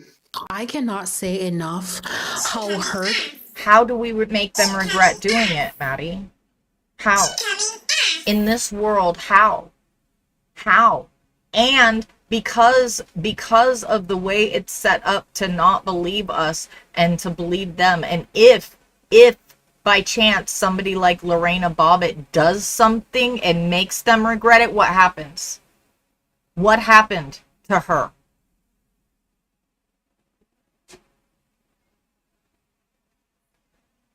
How do we make them regret it? What's the route? And with the way that trauma works and the trauma coding works, it's fight, flight, freeze, or fawn, and you do not get to choose which of the four your body does in the moment. Let me repeat that. It's fight, flight, freeze, or fawn, and you do not get to choose which thing your body does in the moment unless you train it to do the thing you want it to. You must train your body to disobey the trauma response, to disobey the 4 F's. You have to train your body to disobey it. Yeah, but how is somebody that is smaller and is being assaulted to get one of those? And how do they keep it from being turned on them? So that's not even a good answer, Maddie. I'm sorry, but that's not even a good answer either. The answer is we have this discussion. The answer is we talk about this stuff honestly. And the answer is when y'all hear one of your bros being rapey, y'all make him suffer social consequences, because y'all are the only ones that can grab his man card and he'll give a fuck when you're waving it around. Y'all have to do this. Y'all have to break the cycle. Y'all have to be part of this breaking the cycle. You have to make them want to change. You have to decide, I am so fucking tired of it being all men that I'm going to help change this. That I'm going to make sure that the men around me are not on that fucking list. I'm going to make sure that the women in my life can look at the people around them and say that person's safe and know that that's true.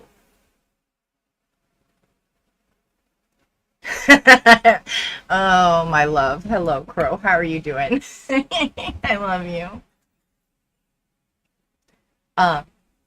So no, it is behavior modification. It's not even just behavior modification. It really is like dialectics and epistemology. It's a change in how we think, how we see things, and what we are willing to excuse and accept, what we're willing to whitewash and paint as acceptable, what we're willing to go forward perpetuating.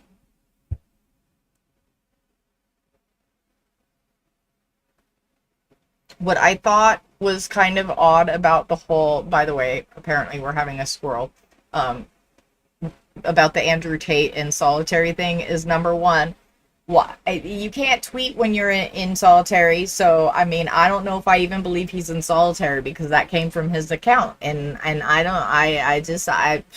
he's not in solitary if he's still tweeting. Yeah, I am willing to be that pedantic. I am. In this case, yes, I am. And number two, I don't care. Let him have a bad time. I hope he also has a pebble in his right sock and a pebble in his left shoe. And an uncontrollable itch in his downstairs that just won't go away. And nobody to help his. I mean, I think that solitary confinement actually shouldn't be used. I actually think it's very, very bad on the psyche, and it can only make people worse. I really don't think that it's an effective tool, but I also don't believe in punishment as an effective tool. I mean, I think that we have to have some sort of like education things and stuff to help people go break cycles and do better and stuff, and that's like why I came up with the fucking mental system of like you have a lesson while you get a massage, you have a lesson while you get a head massage, you have a lesson while you get a pedicure or a manicure or something like that. Hey, welcome in, Raiders. Hello, lovelies. Nightingale, how was your stream? How are you doing? J Artist, welcome in. By the way, y'all, I have to say this real quick because I haven't said it in a minute, but J Artist does amazing fucking art, digital art while streaming, does like makes VTubes, make emotes, all kinds of stuff. So if you need some art commissioned, you really should get in contact with Jay. Jay does great work. I had a VTube made. I just prefer my expressions over the cartoon characters' expressions.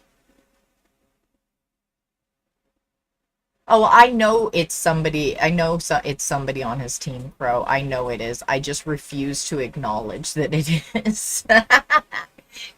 Like I said, I am willing to be that pedantic. Yes, solitary confinement is terrible on the brain. Hello, fellow Shitassi. Click it. Hey, little Dragonly, it's good to see you, love. How are you doing?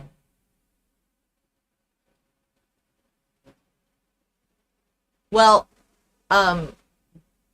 Billy Bob, I don't think that I'm liking your name, my guy. The last aspect of your name feels like it feels like a misogyny. It feels like you're trying to call women sex workers, and I'm having some issues, so I'm going to need you to address that because you're in my safe space. And see, my safe space is precious and sacred to me. The people in my safe space are trans people and queer people, and they are fucking beautiful, and I will protect them and myself because that's where I go to rebuild my spoons and stuff. So I'm going to need you to address that whole handle and what the hell, please, I would appreciate, because this is an important space to me. So if you could address that for me, I would appreciate it, because that feels, it feels like the opposite of good. And so I'm like, can we discuss this whole, why do you feel comfortable coming into an anti-patriarchy space with Billy Bob Thornton here's a hoe as like can we address that? Can we talk about that for a minute? Let's have a chat. Let's have a chat. You're in a discussion space. Let's have a chat. Hello. Hey, hello. How are you doing, friend? How are you doing? Oh, it's so good to see you.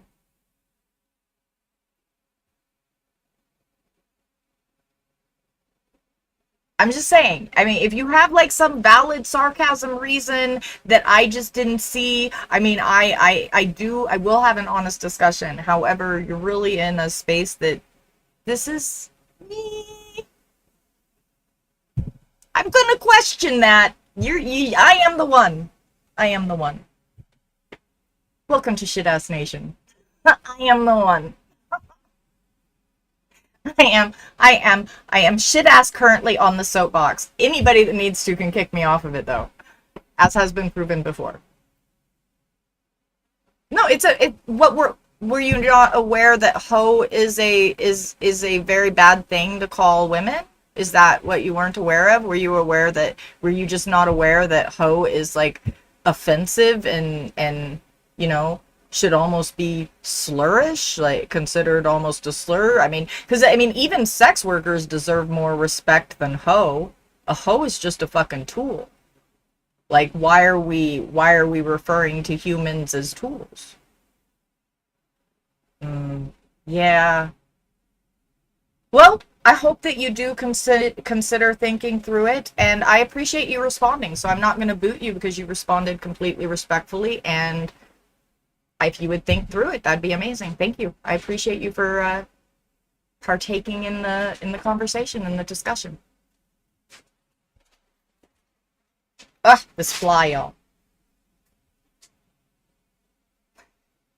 It takes time to change words out of our language. I mean, we all have it in our language, and we all have internalized misogyny and internalized racism and all of the things, because we're raised in a white supremacist, misogynist, patriarchal society. And it's just being willing to address it, being willing to like look at it, talk about it, and come to willingness to look at the situation. That's really what we're all looking for. Like, if somebody's coming at us honestly and saying, hey, no, we'll have a discussion, I'm going to look at this, then, you know, we're good. We're going to eventually probably be able to work through this. However, if we're just coming at each other's throats and like being defensive because somebody says, hey, I'm uncomfortable with that, if you just instantly get defensive, you're probably not going to like talk through the situation and come to a consensus, you know, or try to figure out a way to work through the situation. But but when we have people that are willing to do this amazing thing that Billy was willing to do, where we just have a discussion and like come to like this part where we're going to talk about it and think it through, then we all win. We all fucking win. No, I get it. I mean, I've used some pretty, I've used that kind of language before that I thought was cheeky like that too, and like didn't recognize like the negative aspects of it, and just being willing to address it and like think of it and like look at the way that I'm seeing it from this perspective is enormous. And that example is huge, and I appreciate you setting it. Thank you.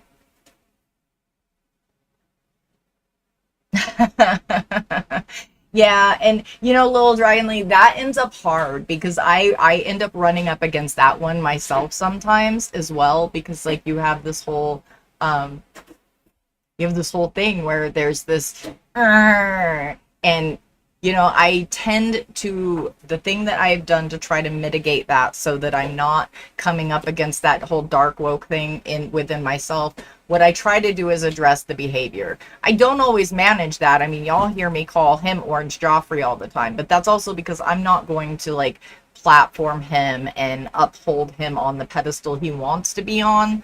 So, I mean, there is a balance. It's rough. It's rough. I mean, and hey, I called Christy Gnome Ice Barbie. So, you know, we all have it in us, and we do engage with that. And like, that's a fairly like, natural human thing, I think. At least the way we have been conditioned now, I think, from our current conditioning and our current method of socialization, I think that is sometimes a natural response, because schadenfreude is real and you can't stop feeling it. Thank you. I'm so glad, Roz. It's so that Arson will remember that it's always Schrodinger's dick in there. You never get to know. It's always Schrodinger's dick. It's always Schrodinger's pants parts going on. Thank you, Arson. The troll that just doesn't quit giving. Arson's the troll that just doesn't quit giving. Thank you, Arson, for trolling our show. We appreciate you. You are the best troll ever.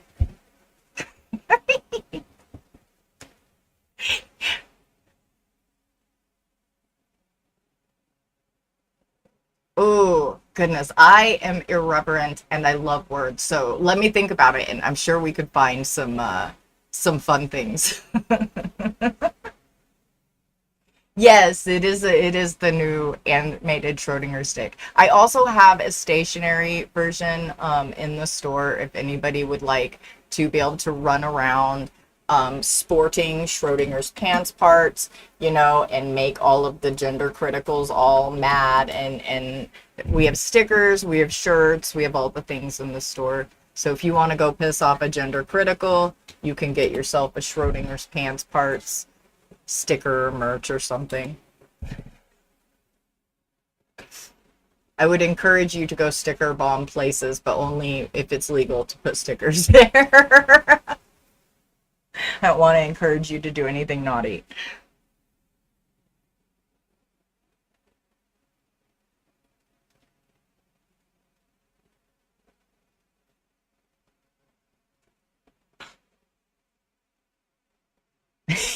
I love you, IA.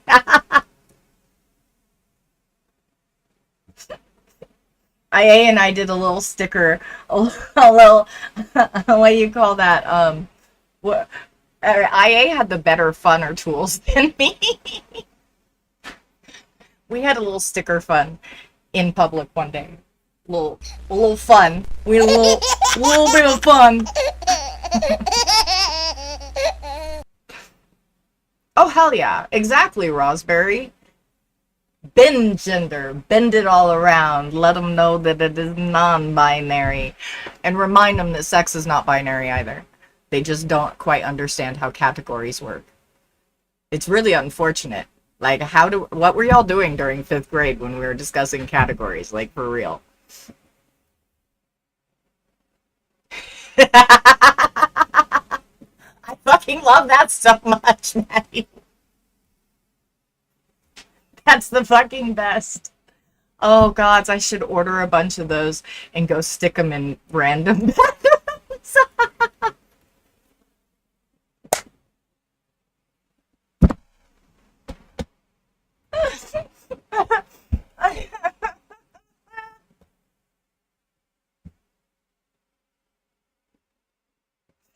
I'm not sorry.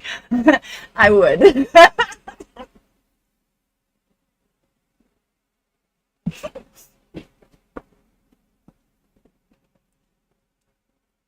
All good. Thank you, Billy. Just being honest and willing to have the discussion with us right now for today is enough. We appreciate that a great deal.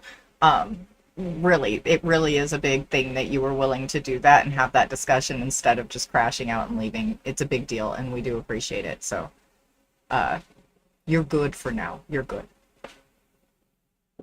Yeah, sex workers are fucking amazing.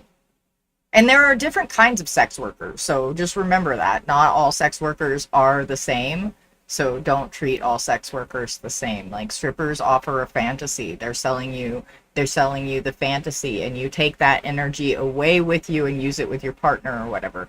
Ideally, you should take that energy and use it with your partner. It should free you up and make you, like, better there or whatever, but it's a fantasy. You take that and you go home with your hand or whatever your finish of choice is. They don't sell sex, so don't treat strippers like they sell sex. And it goes forward from there. I mean, different sex workers offer different things, so please be respectful of them and treat them as the job that they're doing, not just as if they should do any job you want them to. Yes, kindness and consent. Agreed. Oh, thank you for the gift, subby, to Billy. Thank you. Appreciate it. Yeah, oftentimes we'll end up having, like, people come in here and from the green team who they're a little untrained, okay? They come from they have a lot of really toxic ickies on their side of the interwebs, and so they don't have a lot of home training, and they'll just come in here thinking that I'm doing some sort of sex work and asking me for things without paying me. And even to ask, you should be you really should be paying the person before you even bring up the question. Just normalize, especially if you're going to go into a femme creator space, and this is for everybody, okay? Everybody that gets a little goopy and thinks that they can just say anything to anybody. If you would not want a stranger saying that to your mom or asking that question to your mom, but you still want to ask the creator that question or say that thing, you need to pay her first, okay? And usually almost all of us have some sort of tip command, or you can ask for the tip first, then say the shitty thing, okay? Normalize that being your go-to, gentlemen, okay? Just saying.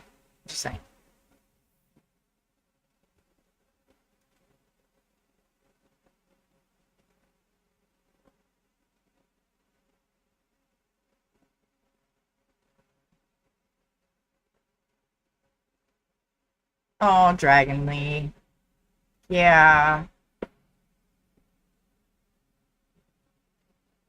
Hugs. You won't. You gotta hold on to things, and you find your way through, and you keep going. And you have a good support system. And I'm glad you're here talking and holding on and smishing with us.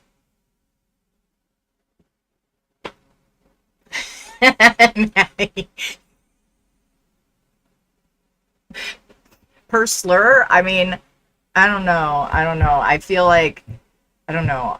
If it depends on the slur, I guess.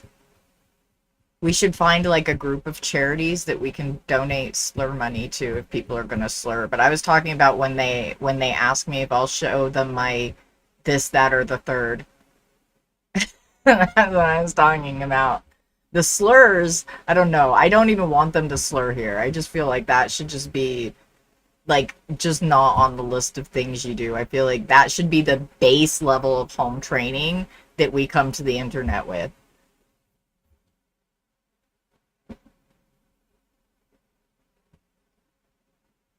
It is hard, Dragon Lady, because it is so coded here to beat us down, and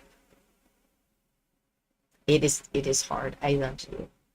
Big hugs. You keep coming around and keep getting smished on with us. You make me get all sappy. Tier 1 slur should be over $1,000. Ooh, I like this. Okay, okay. That could do a lot of good if we donated it to the right community place. We also have to find like some. Ooh, we could just do like a mutual aid run. Just go in the Discord and find mutual aids and just slam the money into them. All right, that's the way it works. If you want to ask something naughty or say something awful, you must pay for it, and then we'll go and put it in a mutual aid fund in on one of the Discords. It'll be fantastic and lovely. Community is so important. We are social species, and it's why like tomorrow's topic is like about obedience, like the science of obedience and defiance, and like we are such a social species, and we're also a trainable species. We can code things in and take coding out, and so we can train ourselves to change. We'll discuss that more tomorrow, but community is vital, and a lot of the ways that we code ourselves to change and on how we code socially is through social training, which we're going to discuss a lot more tomorrow. But social training is what it can drive you in a lot of ways. It can make you do a lot of things that you don't necessarily want to do, and it's getting out of the habit of just following suit that's hard sometimes. But getting into like social situations where you're being lifted and loved and squished on, that is important, because that helps you to learn to stop abandoning yourself. Because when you have a lot of people that are telling you, you have value, you have value, you have value, that's the thing you repeat to yourself over and over and over again in your head, even when you're not thinking about it. You keep saying you have value, you have value, you have value. Whereas when you're around all of these people that are dragging you down and telling you you're trash, you're a piece of this, you're a piece of that, you don't deserve this, you don't deserve that, that's the thing you're saying over and over and over again in the back of your mind, even when you don't realize you're saying it. And so you're coding yourself to believe that you don't deserve time off, that you don't deserve self-care, that you don't deserve this, that, and the third. But when you're around people that are gassing you up and telling you when you're doing well and holding you to account in a loving way when there's something of question, when you have that and you have people willing to like get you through things and lift you up, then when you are in those quiet moments or just going about your day, your mind floats over and over in it. I have worth, I deserve to be able to feel good, and all of these good things are the things that you tell yourself instead of all of those bad things. And then the magic happens, and you start believing that you're a person too, and you start believing that you have value, and you start believing that you deserve care, and then you start taking better care of you, and then something really freaking wild and magical happens. You accidentally start caring about everybody else more. You accidentally start treating your community better. You become more collaborative and more willing to figure out how to solve a problem than just get something new or whatever. Or write somebody off and go make a new friend. And we should be trying to find ways to bridge our gaps and fill our chasms, because we need each other. We need each other. And I'm not saying to deal with an abuser or to put yourself around an abuser. So there are some people you have to love from a distance, and some people you just have to keep away from you because they will hurt you. And not everybody is that. Some people just kind of mess up sometimes because we're humans and we fuck up sometimes. And when they're willing to say, oh shit, my bad, you need to try to be like, oh, hey, they didn't mean to do that. And it's fucking uncomfortable to get through uncomfortable situations, and it's hard to sit with discomfort, but sometimes we got to get to where we can sit with a little bit of discomfort so we can get through to the part where we don't lose, where everybody wins.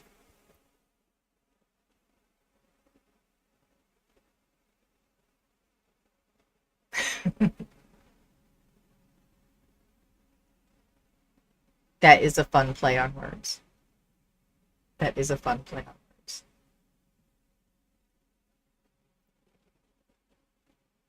All right.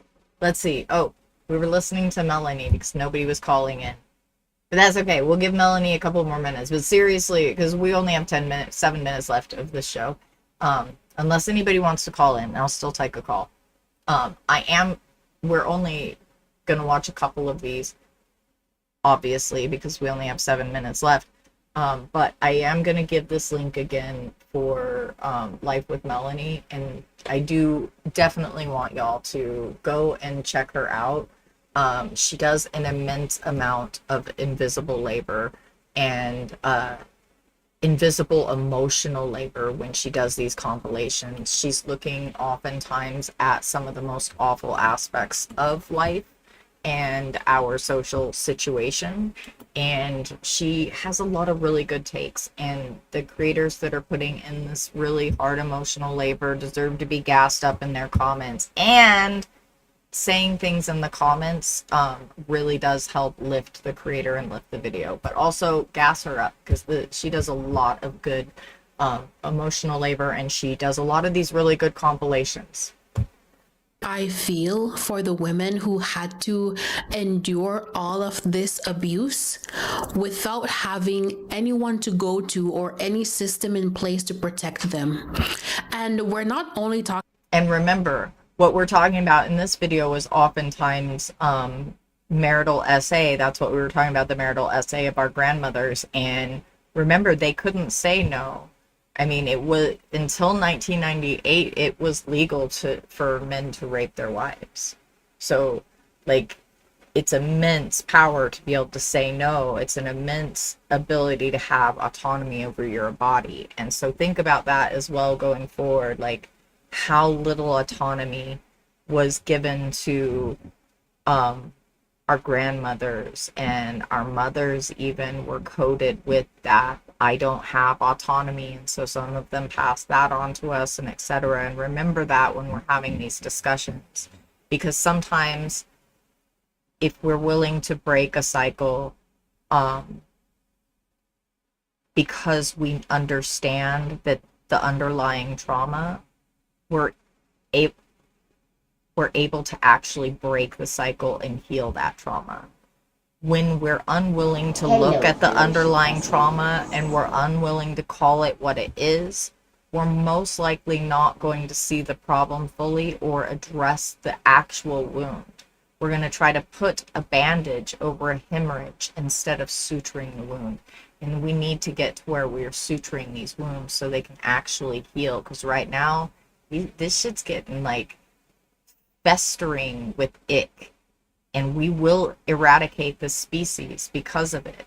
Or, gentlemen, you can take this power, all of this information that I give you about these cycles and what this stuff actually looks like, you can take this power and you can decide, I am not part of all men. And I am going to break this cycle and model something different. That is a power that you have, and that is a power you should take. Don't listen to anybody tell you that this is just locker room talk and that's how guys are. That is them telling you that you are a piece of shit and that you should never try to be any better. And you're just like, yep, I'll be a suck ass. I'll just suck it. Yep, I accept that. Why are you going to give that man the power to do that to you? Especially since they coded you with that before you could even understand anything good, bad, or in between. That's pretty messed up of them. You should really hate them for that. You should really, really especially hate the billionaire, trillionaire suck ass and uber millionaire suck asses that are sitting there trying to hold on to their power so that they can hold on to the puppet strings that they have tied to you. That's who you should really be mad at. That's who you should actually be having the discussion about ending the power of. And for anybody, anything that I said works and is good for you and works, you can take that and use it. If it sucked, if you think what I said sucked and you don't like it, chuck it in the fuck it bucket and move on. That's a choice you have as well.